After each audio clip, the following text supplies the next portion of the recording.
ಸರಿಯಾಗಿ ಬರುವುದಿಲ್ಲ, ಮುಖ ನೋಡಿ ಮಾತಾಡುವುದಿಲ್ಲ. ಯಾಕೆ ಮಗ? ನೀವೇ ಹೇಳಿದ್ದಪ್ಪ, ಏನು ಗುರು ಹಿರಿಯರನ್ನು ಕಂಡಾಗ ಗುರುದಲ್ಲಿ ನೀವು ಮಾತನಾಡಬೇಕು, ಗೌರವಿಸಬೇಕು.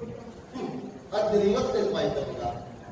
ಇಲ್ಲ ಮೇಡಮ್, ಕೇಳಬೇಕು ಅಪ್ಪ ಮನೆ ಮತ್ತೆಲ್ಲ ತಾನೆ ಯಾರು ಇಲ್ಲೋ ಬಾಗಿಲು ಹಾಕದಲ್ಲ.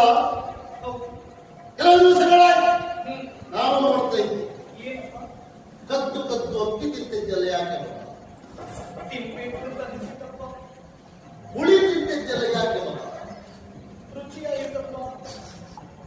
ಮುಸಿಗೆಂಡವನ್ನು ತಿಂತಿದ್ದಲ್ಲ? ಯಾಕೆ ಮಗ? ಆಸೆ ಆಯ್ತಪ್ಪ. ಆಸೆ ಆಯ್ತು ಮಗ. ಇದೆಲ್ಲ ಆಸೆ ಆಗಿದೆ ಯಾವಾಗ ಗೊತ್ತು ನಿಮಗೆ? ಹೆಣ್ಣೊಬ್ಬಳು ಗರ್ಭಿಣಿ ಆದಾಗ ಮಾತ್ರ ಆಸೆ ಆಗುವುದು. ಸತ್ಯ ಹೇಳು, ಸತ್ಯ ಹೇಳು. ನೀನು ಸ್ವದ ಹೇಳ್ತಿಲ್ಲ ಹೇಳ್ತಿಲ್ಲ ಹೇಳುದಿಲ್ಲ ಹೇಳುದಿಲ್ಲ.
Katiya